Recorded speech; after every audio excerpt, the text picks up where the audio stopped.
अच्छा, आपने my vehicle listing में व्हीकल ऐड कर दी। उसके बाद अब आपकी जो रिक्वायरमेंट है, आपने अप्लाई करना है रूट परमिट के लिए, या आपने काउंटर सिग्नेचर के लिए या ऑथेंटिकेशन के लिए। तो हम स्टार्ट करते हैं स्टेज कैरिज से, यानी कि बस से। तो उसका हम देखते हैं मेथड के अप्लाई कैसे करते हैं। तो ये मैं आ गया हूँ माई व्हीकल लिस्टिंग में, और आपके सामने एक व्हीकल नज़र आ रही है और ये अप्लाई फॉर का बटन है इसके नीचे। तो आप अप्लाई फॉर के बटन पर क्लिक करें, तो आपके सामने एक विंडो ओपन होगी। ये आपके सामने एक पॉपअप विंडो ओपन होगी। इसमें 3 चीज़ें हैं। सबसे पहले है डिपार्टमेंट या अथॉरिटी जहाँ से आप रूट परमिट लेना चाहते हैं। उसके बाद है आपकी व्हीकल की टाइप, स्टेज कैरिज है या कॉन्ट्रैक्ट कैरिज है, वो आपको बखूबी उसका इल्म है कि स्टेज कैरिज कौन-सी होती है और कॉन्ट्रैक्ट कैरिज कौन-सी होती है। स्टेज कैरिज में हमारी बसेस वगैरह जो पैसेंजर व्हीकल जितनी आती हैं, वो आ जाती हैं, और कॉन्ट्रैक्ट कैरिज में हमारे ट्रक और इससे रिलेटेड जो गुड्स व्हीकल्स जो हैं, वो आ जाती हैं। तो तीसरी चीज़ जो नीचे लिखी हुई है आप देख लें, new route permit, counter signature, exemption, staff duty, ये कैटेगरी है कि आपने जो रूट परमिट लेना है, जो आपने वो डॉक्यूमेंट लेना है, वो क्या है? वो न्यू रूट परमिट लेना है, वो आपने काउंटर सिग्नेचर लेना है, क्या लेना है? एग्जेम्पशन लेनी है या स्टाफ ड्यूटी? तो हम स्टार्ट करते हैं यहाँ से। अब हमने देखना है कि हमारी ये बस की कैटेगरी, तो हम इसको चूज़ करेंगे पीटीए, और नीचे से हम इसको चूज़ करेंगे stage carry. Stage carry choose करने के बाद हम नेक्स्ट अपनी जो हमारी कैटेगरी है उसकी तरफ आएँगे, जो हमारी टाइप ऑफ डॉक्यूमेंट जो हमने हासिल करना है। जैसे route permit, new route permit के लिए हम अप्लाई करेंगे। ये मैंने न्यू रूट परमिट की जो हमारी टाइप लिखी हुई है उस पे मैंने क्लिक किया। तो इस पर क्लिक करने के बाद अ, आप देखें, ये हमने तीनों चीज़ें जो है वो सेट कर ली हैं। इसमें हमने स्टेज कैरेज चूज़ किया है, और साथ ही हमने इसका अ, हमने पीटीए डिपार्टमेंट चूज़ कर लिया है, और नीचे रूट परमिट। ये तीनों ऑप्शन सेलेक्ट करने के बाद ऐसे आपके सामने एक फॉर्म ओपन होगा स्टेज कैरेज का। ये एप्लीकेशन फॉर्म है न्यू रूट परमिट को अप्लाई करने के लिए। सबसे पहले इस फॉर्म में आप देखें, ये थर्ड पार्टी रिस्क इंश्योरेंस है। ये आपका वो डॉक्यूमेंट है जो आपको इशू होता है कंपनी की तरफ से, रिस्क इंश्योरेंस का वेरीफाइबल डॉक्यूमेंट है ये। और आपने यहाँ पर valid third party risk insurance upload करनी है। उसके बाद स्टाम्प पेपर जो एफिडेविट आप साथ लगाते हैं, जिसमें आप मेंशन करते हैं कि मेरी व्हीकल जो है वो किसी भी केस में या किसी भी एक्सीडेंटल केस में, या इस तरह की जो आप स्टेटमेंट उस पे मेंशन करते हैं एफिडेविट के ऊपर, फॉर्मेट ऑलरेडी आप लोगों के पास है। तो ये स्टाम्प पेपर आपने यहाँ पे अपलोड करना है। स्टाम्प पेपर ही वैलिड होना चाहिए और वेरीफाइएबल हो। देन स्टेज कैरिज के केस में हमारे पास सबसे इंपॉर्टेंट चीज़ है पैसेंजर गारंटी। यहाँ आपने passenger guarantee, valid passenger guarantee जिसकी वैलिडिटी हो, वो आपने अपलोड करनी है। अगर आप इनमें से कोई भी इनवैलिड डॉक्यूमेंट अपलोड करेंगे तो आपका केस रिजेक्ट हो जाएगा। आपकी जो पैसेंजर गारंटी है उसके ऊपर सीरियल नंबर लिखा होगा, वो आपने यहाँ पर मेंशन करना है।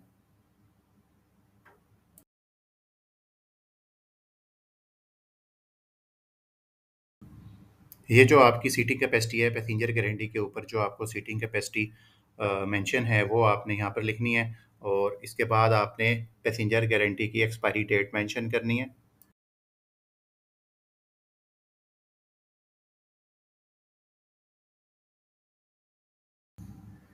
जहाँ हम गाड़ी गारंटी ख़त्म होने की तारीख लिखेंगे, गारंटी एक्सपायरी डेट, जैसे मैंने आपको पहले बताया।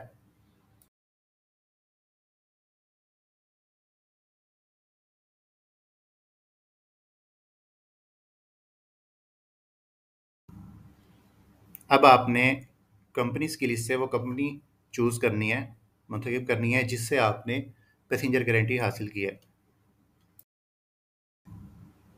इसके बाद जैसे मैं आपको पहले भी बता चुका हूँ कि प्रोसेसिंग डिस्ट्रिक्ट, जिससे डिस्ट्रिक्ट से या जिस डिस्ट्रिक्ट में आपने रूट परमिट अप्लाई करना है या जहाँ से लेना है, जहाँ आपकी एप्लीकेशन जाएगी वो आपने सेलेक्ट करना है। यहाँ मैं बताता चलूँ, पीटीए के केस में, प्रोविंशियल ट्रांसपोर्ट अथॉरिटी के केस में आप लाहौर सेलेक्ट करेंगे। बाकी तमाम जितने आरटीएस हैं वो डिस्ट्रिक्ट के हिसाब से आपने चूज़ करने हैं। जैसे झंग है तो RTA Jhang, Jhang district select करेंगे। चिनियोट है, डीजी खान है, तो उसके मुताबिक आप उसका प्रोसेसिंग डिस्ट्रिक्ट सेलेक्ट करेंगे।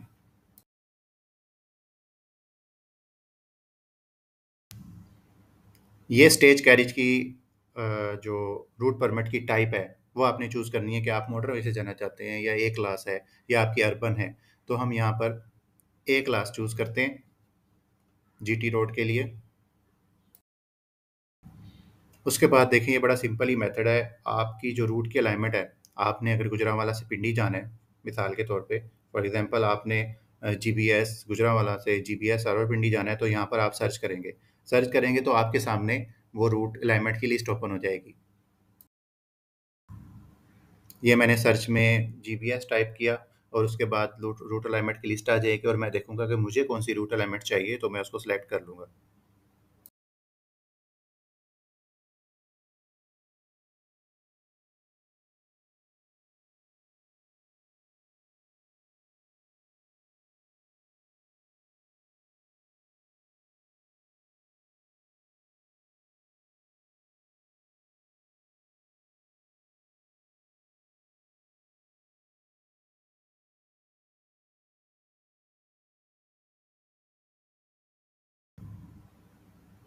ये देखें आप टेबल में बिल्कुल टॉप ऑफ द लिस्ट आ रही है GPS Rawalpindi to GPS Gujranwala और उसके सामने एक्शन बटन है सिलेक्ट का। मैं सिलेक्ट का बटन प्रेस करूंगा तो ये अलाइनमेंट मेरी सिलेक्ट हो जाएगी और इसी अलाइनमेंट के ऊपर मुझे रूट इशू होगा।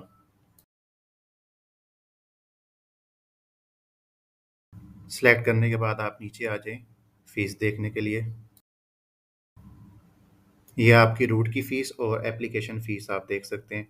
1400 रूट की फ़ीस आ रही है और 650 जो है वो दरख्वास्त एप्लीकेशन फ़ी आ रही है। टोटल उनका 2050 आपकी टोटल फ़ीस है।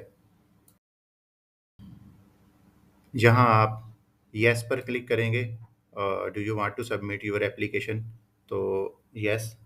उसके बाद आपने येस जब प्रेस कर दिया तो आप सबमिट के बटन पर क्लिक करेंगे।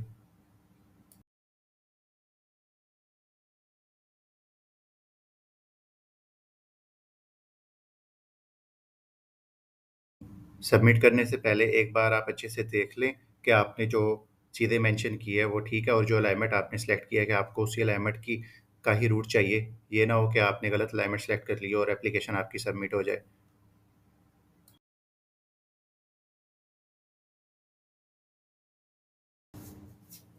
ये मैंने एप्लीकेशन की लास्ट में सबमिट के बटन पर क्लिक किया ताकि मेरी एप्लीकेशन जो है वो फाइनली सबमिट हो जाए और ये हो गई। अब आपने जो एप्लीकेशन सबमिट किया उसको देखने के लिए माई एप्लीकेशंस का लेफ़्ट साइड पे बटन है, उस पे आपने क्लिक करना है तो आपकी एप्लीकेशन की लिस्ट आ जाएगी। यहाँ लिस्ट में जितनी भी आपने एप्लीकेशन सबमिट की हैं उनकी डिटेल्स आ रही है।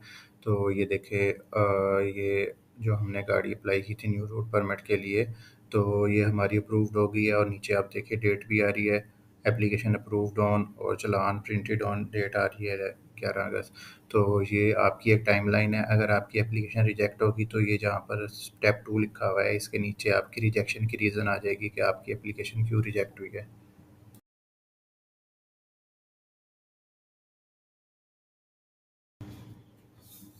अच्छा, अप्रूवल के बाद अब आपका चालान जनरेट हो गया है। चालान देखने के लिए चालान का बटन है मेन्यू बार में लेफ़्ट साइड पर, आपने उस पर क्लिक करना है तो आपकी जो चालान्स की लिस्ट है वो आ जाएगी। ये देखें, ये मैं चालान्स की लिस्ट में आ गया हूँ। यहाँ लिखा हुआ है status pending new route permit, vehicle का नंबर लिखा हुआ है, आपकी अमाउंट कितनी है, उसकी ड्यू डेट यानी कि 16 अगस्त तक आप पे कर सकते हैं और उसका स्टेटस अभी पेंडिंग है। और उसके सामने आप ये देखेंगे एक्शन बटन 2 आ रहे हैं, एक व्यू पीएस आईडी और एक चालान। तो आप व्यू पीएस आईडी पर क्लिक करेंगे तो आपको पीएस आईडी इसकी मिल जाएगी जो आपका चालान जनरेट हुआ है। नेक्स्ट हम देखते हैं चालान कैसे आपने प्रिंट करना है।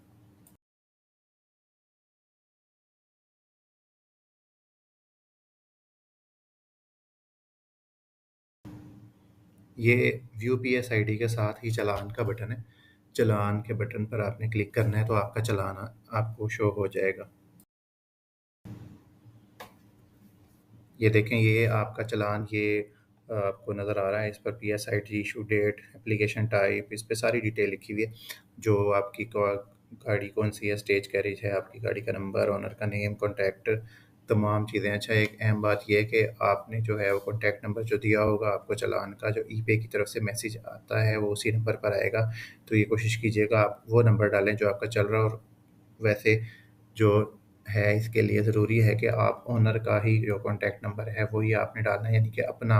अगर आप ओनर हैं और अप्लाई कर रहे हैं तो आप अपना ही कॉन्टैक्ट नंबर ऐड करेंगे, क्योंकि फर्दर आपको अपनी व्हीकल से रिलेटेड जितनी भी इंफॉर्मेशन है वो उस नंबर पर आएगी। अब सबसे इम्पोर्टेंट और लास्ट स्टेप जो है वो है रूट परमिट का प्रिंट करना, यानी कि डिजिटल रूट परमिट आपको कहाँ से मिलेगा। डिजिटल रूट परमिट के लिए प्रिंट रूट परमिट का बटन है, इस पर आप क्लिक करें तो पेमेंट करने के बाद आपका जो अप्रूव रूट परमिट है वहाँ वहाँ आपको शो हो जाएगा लिस्ट में। ये देखें, न्यू रूट परमिट की अभी फ़ीस पेड नहीं हुई तो पेंडिंग आ रही है, और ऊपर देखें एनओसी का के सामने जैसे आई बटन आ रहा है व्यू का, तो आप उस पे व्यू पे क्लिक करेंगे तो आपको इसी तरह रूट परमिट, आपका डिजिटल रूट परमिट शो हो जाएगा, क्यूआर कोड एनेबल्ड।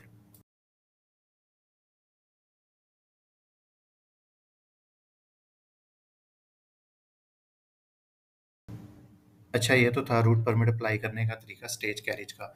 अब हम देखते हैं एक केस जिसमें हमें एनओसी रिक्वायर्ड है। आपने एनओसी के लिए कैसे अप्लाई करना है? तो हमने जैसे पहले अप्लाई फॉर के बटन पर क्लिक किया तो हमारे सामने उसका वो ऑप्शन आ गए थे सारे। तो ऐसे ही हम एक ऐसी व्हीकल लिया जिसका ऑलरेडी एक रूट परमिट चल रहा था, तो उसने एनओसी लेना है कि उसने रूट परमिट जो है अपना कैंसिल करवा कर और दूसरा रूट परमिट हासिल करना है। तो हम इस प्रोसेस को देखते हैं। अप्लाई फॉर के बटन पर क्लिक करें। ये मैंने अप्लाई फॉर के बटन पर क्लिक किया।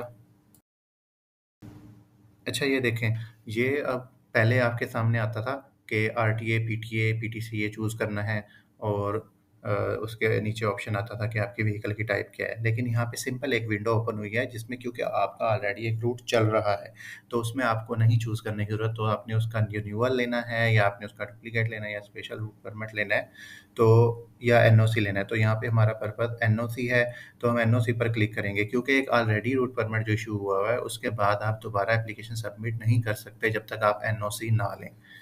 तो ये एनओसी पर मैंने क्लिक किया। एनओसी पर क्लिक करने के बाद आपके सामने ये पेज ओपन होगा जिसमें आपकी एनओसी की डिटेल्स लिखी होगी। अगर आपकी कोई फ़ीस पेंडिंग है तो वो फ़ीस आपके सामने आ जाएगी।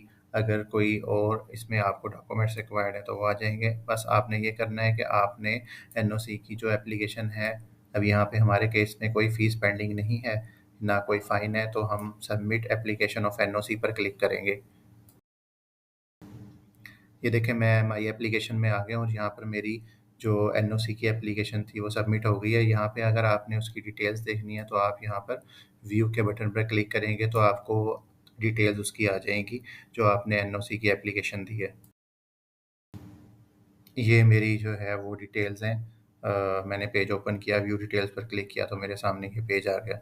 अच्छा, उसके बाद मैं दोबारा जाता हूँ माई व्हीकल लिस्टिंग में, क्योंकि मेरा एनओसी अप्रूव हो गया है, तो मैं माई व्हीकल लिस्टिंग में जाता हूँ।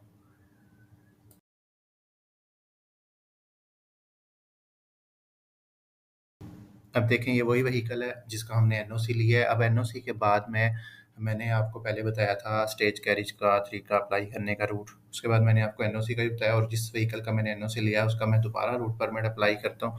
तो ये एक कॉन्ट्रैक्ट कैरेज है, यानी कि ट्रक है, और इसमें जो है रूट परमिट की कंडीशंस और रिक्वायरमेंट डिफरेंट होती हैं। हर किस्म का जो रूट परमिट है उसकी अपनी रिक्वायरमेंट है। तो हम देख रहे हैं एक ट्रक को जो कि एक कॉन्ट्रैक्ट कैरेज है। तो जैसे मैंने आपको पहले बताया था अप्लाई फॉर के बटन पर क्लिक करना है, तो मैंने अप्लाई फॉर के बटन पर क्लिक किया। यहाँ से मैंने डिपार्टमेंट चूज़ किया, आरटीए करना है, पीटीसी करना है या पीटीए, तो मैं पीटीए चूज़ कर रहा हूँ। ये मैंने व्हीकल टाइप चूज़ की कॉन्ट्रैक्ट कैरेज। अगर आप इसको स्टेज कैरेज चूज़ करेंगे तो वो आपको एरर देगा, तो आप कॉन्ट्रैक्ट कैरेज चूज़ करेंगे। और दूसरी एक अहम बात ये है कि अगर आपका पहले रूट परमिट आरटीए से है, आरटीए लाहौर से है या आरटीए जंग से है, तो आप पीटीसी में या पीटीए में अप्लाई करते हैं तो पहले आपको वहाँ से वो एप्लीकेशन एनओसी के लिए जाएगी। उसके बाद वहाँ से एनओसी अप्रूव होगा, देन आप अप्लाई करेंगे। अब ये देखें, मेरे सामने ये विंडो ओपन हो गई है। मैं इसका न्यू रूट परमिट अप्लाई कर रहा हूँ। ये मैंने न्यू रूट परमिट पर क्लिक किया। यहाँ मैं third party risk insurance upload करूँगा, और आपने ऐड मोर डॉक्यूमेंट पर क्लिक करना है, और यहाँ पर आपने स्टाम्प ड्यूटी, जो आपका स्टाम्प पेपर है, वो आपने ऐड करना है। तो ये third party risk insurance add करने के बाद हम जाते हैं नेक्स्ट। ये मैंने प्रोसेसिंग डिस्ट्रिक्ट सेलेक्ट किया। मैं लाहौर सेलेक्ट करूँगा, जैसे मैंने आपको पहले स्टेज कैरिज के केस में बताया था, बहुत अहम है। कॉन्ट्रैक्ट कैरिज के केस में ये बहुत ही इम्पोर्टेंट जो है पोर्शन है, जिसमें आप डिस्ट्रिक्ट सेलेक्ट करते हैं। ये वो डिस्ट्रिक्ट हैं जिन डिस्ट्रिक्ट के अंदर आप रूट अपना चलाते हैं, यानी कि आप अपने व्हीकल को चलाना चाहते हैं कॉन्ट्रैक्ट कैरिज की। अगर आप सेलेक्ट ऑल करेंगे तो आपके पास पूरे पंजाब का ऑप्शन आ जाएगा। अगर आप सिर्फ 1, 2 या 10 या 20 जितने डिस्ट्रिक्ट आप सेलेक्ट करेंगे तो वो आपको उस ही डिस्ट्रिक्ट्स में सिर्फ अपनी व्हीकल चलाने की इजाज़त होगी। उसके अलावा आप वहाँ से आपका वो रूट वैलिड नहीं होगा। आप किसी और डिस्ट्रिक्ट में जाते हैं और आपने उस डिस्ट्रिक्ट को सेलेक्ट नहीं किया था, तो आपकी व्हीकल जो है वो डेफ़िनेटली फिर वो आपका चालान होगा और सो ऑन, आपके ऊपर फ़ाइन इम्पोज़ होगा। तो आप केयरफुली आपने यहाँ से चूज़ करना है। अगर आप पूरा पंजाब चूज़ करना चाहते हो, डेफ़िनेटली आप सेलेक्ट ऑल करेंगे और उसके हिसाब से आपको डिस्ट्रिक्ट वाइज़ जो फ़ीस है, वो आपकी नीचे ऐड हो जाएगी। तो मैं यहाँ पर सेलेक्ट ऑल करूँगा। तो मैंने पूरे पंजाब का रूट लेना है। ये मैंने ऑल डिस्ट्रिक्ट सेलेक्ट कर लिए।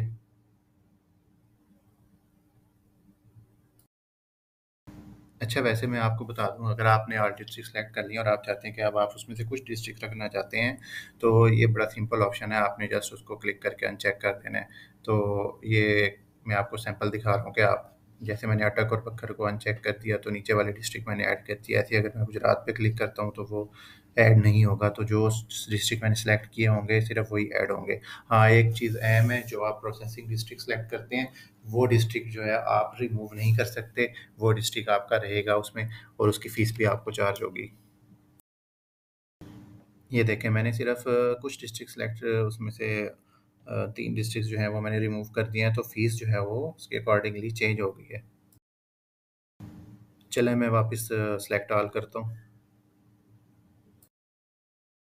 अच्छा, ये देखें, मैंने सेलेक्ट ऑल किया और नीचे आपको फ़ीस की डिटेल नज़र आ रही है। उसकी टोटल डिस्ट्रिक्ट कॉस्ट 8000 है, रूट की फ़ीस 2550 है और एप्लीकेशन फ़ी इसकी 650 है। तो इसकी टोटल 11200 जो है फ़ीस इसकी कैलकुलेट हुई है। और ये आप वेरीफाई कर लेंगे आपने डिस्ट्रिक्ट्स जो हैं वो प्रॉपर सेलेक्ट किए हैं या नहीं किए। अच्छा, वेरिफ़िकेशन के बाद नीचे आप आएँगे, जैसे मैंने आपको पहले बताया था कि आपने येस पर क्लिक करना है कि हाँ, आप अपनी एप्लीकेशन सबमिट करना चाहते हैं। तो येस पर मैंने क्लिक किया। ये सारी एप्लीकेशन आपने जब फ़िल कर ली और आपने फ़ीस की डिटेल भी आपने देख ली और येस पर क्लिक किया, तो आप फिर फाइनली सबमिट के बटन पर क्लिक करेंगे ताकि आपकी एप्लीकेशन फर्दर प्रोसेस के लिए कंसर्न्ड आरटीए या पीटी या पीटीसी को जहाँ भी आप सेंड करना चाह रहे हैं उसको सबमिट हो जाए। जैसे ही आप सबमिट के बटन पर क्लिक करेंगे तो वो आपको कहेगा route permit request has been successfully submitted and press okay. अब मैं वापस आ गया हूँ माई एप्लीकेशन में अपनी एप्लीकेशन की ट्रैकिंग देखने के लिए। देखें आप, एक मेरी एनओसी की एप्लीकेशन आ रही है और एक आप देखें मेरी न्यू रूट परमिट की एप्लीकेशन आ रही है। एनओसी की एप्लीकेशन मेरी अप्रूव हो गई, उसके बाद मैंने न्यू रूट परमिट के लिए अप्लाई किया। न्यू रूट परमिट अप्लाई करने की हमारी डेट भी नीचे आ रही है और अभी तक मेरी एप्लीकेशन अप्रूव नहीं हुई, ना इसका चालान प्रिंट हुआ है। तो हम इसका अप्रूवल देखते हैं, अप्रूवल के बाद देखते हैं ये हमारा चालान कहाँ आएगा। अच्छा, आपने चालान देखने के लिए, जैसे मैंने आपको स्टेज कैरेज के केस में बताया था, आप यहाँ चालान के बटन पर क्लिक करें तो आपके सामने चालान की लिस्ट आ जाएगी। आप व्यू पीएस-आईडी पर क्लिक करेंगे तो आपको आपकी वी पीएस-आईडी मिल जाएगी। ये पीएस-आईडी वो पीएस-आईडी है जो वो आईडी है जिसके थ्रू आपने पेमेंट करनी है। यानी कि आपने पेमेंट करने का प्रोसेस बड़ा सिंपल है। वो आप अपनी बैंक ऐप से ईज़ी पैसा, जैज़ कैश या कोई भी मोबाइल वॉलेट की ऐप है उससे आप पे कर सकते हैं। वहाँ आप गवर्नमेंट फ़ीस में जाएँगे, रूट परमिट की फ़ीस सिलेक्ट करेंगे और वहाँ पर आप ये पीएस-आईडी एंटर करेंगे तो आपकी फ़ीस की पेमेंट की डिटेल आपके सामने आ जाएगी और जैसे ही आप सबमिट करेंगे तो आपकी वॉलेट से उसकी पेमेंट डिडक्ट हो जाएगी। तो ये आपके लिए एक सहूलत है कि आप ईज़िली फ़ी पेमेंट कर सकते हैं। और जैसे ही आप फ़ी पेमेंट करेंगे तो आपके सामने यहाँ पर डिजिटल रूट परमिट का आपकी जो एप्लीकेशन है उसका रूट परमिट आ जाएगा।